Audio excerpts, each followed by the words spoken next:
Oui, il y a toujours beaucoup de nouvelles concernant les vaccins. On peut penser à celui d'AstraZeneca qui fait beaucoup jaser et le Québec et l'Ontario qui ont décidé d'abaisser la limite d'âge pour permettre aux plus jeunes de le recevoir. Ça suscite beaucoup de questions. On s'est dit qu'on allait prendre encore une fois ce soir le temps d'y répondre. Avec nous, Patrick Filion, qui est microbiologiste, professeur au Cégep de l'Outaouais. Bonsoir, M. Filion. Bonsoir, M. Nadon. Commençons justement avec le vaccin d'AstraZeneca. Quelqu'un qui a 45 ans, 50 ans. Votre recommandation, on y va se faire vacciner avec ça? Absolument. Le vaccin a fait ses preuves. Je sais et je suis parfaitement conscient qu'il a eu très mauvaise presse depuis les dernières semaines, mais les bénéfices sont de beaucoup supérieurs à tout ce qui pourrait être problème. Et là, je sais, les gens associent beaucoup AstraZeneca et caillot sanguin. Puis c'est une réalité, on a eu des cas confirmés, mais les chances de développer un caillot suite au vaccin sont très, très, très, très faibles, alors que le virus lui-même, lorsqu'il nous infecte, peut lui-même causer ces caillots-là de façon beaucoup plus importante.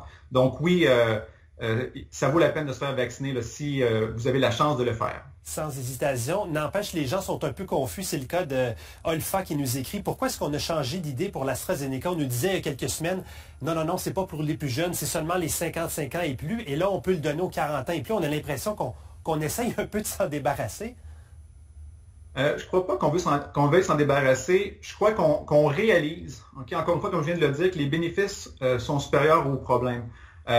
Au départ, on a voulu protéger un peu la population parce qu'on a vu certains problèmes chez, disons, des personnes un petit peu plus jeunes, mais, disons, l'incidence de ces thromboses-là, de ces problèmes-là est minime. Là, on parle d'un cas, par exemple, sur plusieurs centaines de milliers de doses.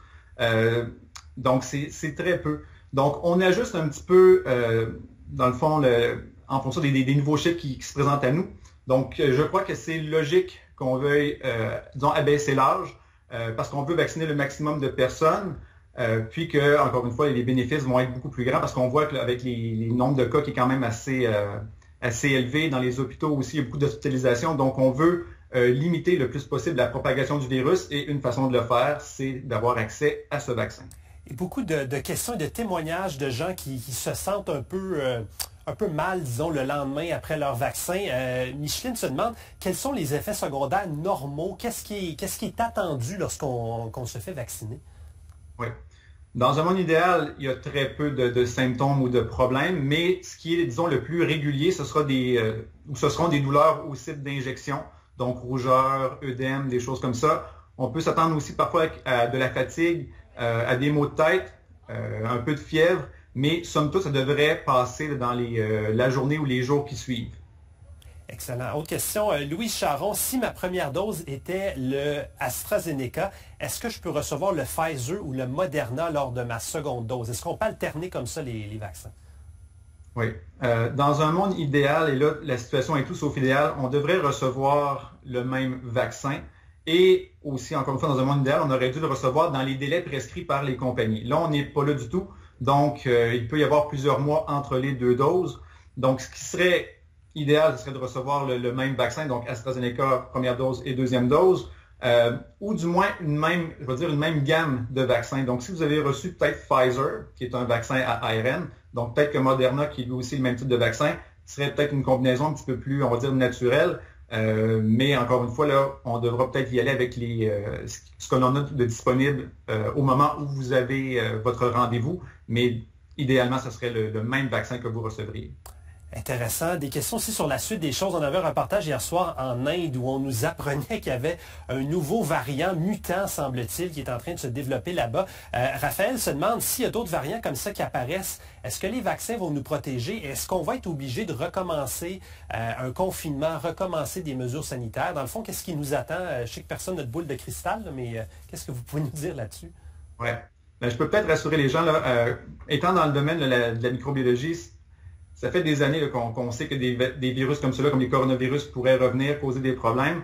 Là, ce qui est intéressant, c'est qu'on a des technologies de vaccins qui nous permettent de développer des vaccins beaucoup plus rapidement. Donc, dans l'éventualité, on ne le souhaite pas, mais qu'un variant se présente et qu'il ne soit pas aussi bien reconnu par les vaccins que le virus original, eh bien, à ce moment-là, on pourrait peut-être mettre en place des vaccins très rapidement, parce que la technologie, maintenant, elle est existante.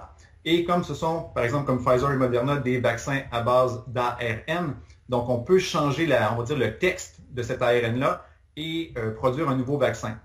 Maintenant, il faut comprendre que les variants, les mutations peuvent aller dans un sens ou dans l'autre. Ça peut rendre le virus beaucoup moins pathogène, beaucoup moins problématique, mais ça peut aussi le rendre peut-être un petit peu plus virulent. Donc, il ne faut pas paniquer avec ça. C'est sûr qu'il faut suivre la situation de près. Il y a des équipes qui vont analyser ces nouveaux variants-là. Puis même en Inde, je crois qu'on parle d'un double variant. Donc, il y aurait une double mutation dans le virus. Puis là, je dis double, n'ayez pas peur. Là, ça ne veut pas dire que c'est pire. C'est juste qu'il y a eu 2 changements dans le texte du génome du virus. Donc, on surveille la situation, mais c'est pas impossible, un peu comme on le voit avec la grippe, que l'on ait à se faire vacciner peut-être, on le souhaite pas, mais aux années, aux 2 ans.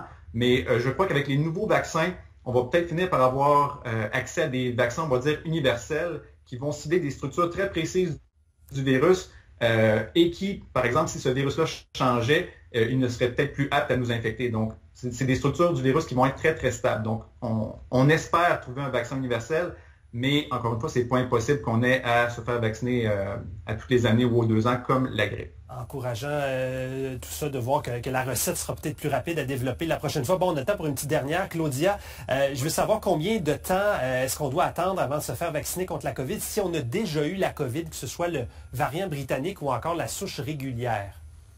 Oui. Dans le fond, en ayant été infecté par le virus lui-même, votre système immunitaire a été stimulé donc à répondre à ce virus-là. Donc, un peu comme les gens qui n'ont pas été infectés et qui ont reçu une première dose, après, on va dire 3 semaines, 1 mois, vous pourriez recevoir votre injection. Donc, là, on sait que pour les gens qui reçoivent les vaccins, c'est plusieurs mois. Mais si vous avez vous-même été infecté, on va dire peut-être quelques semaines à quelques mois par la suite, vous pouvez recevoir une première dose. Et pour vous, ce sera votre dose de rappel. Donc, une seule dose devrait être suffisante pour vous à ce moment-là. Toujours très éclairant de répondre à ces questions-là. Monsieur Filion, merci encore une fois de vous être prêté à l'exercice. Très utile pour nous. C'est toujours plaisir. Bonne soirée. À bientôt.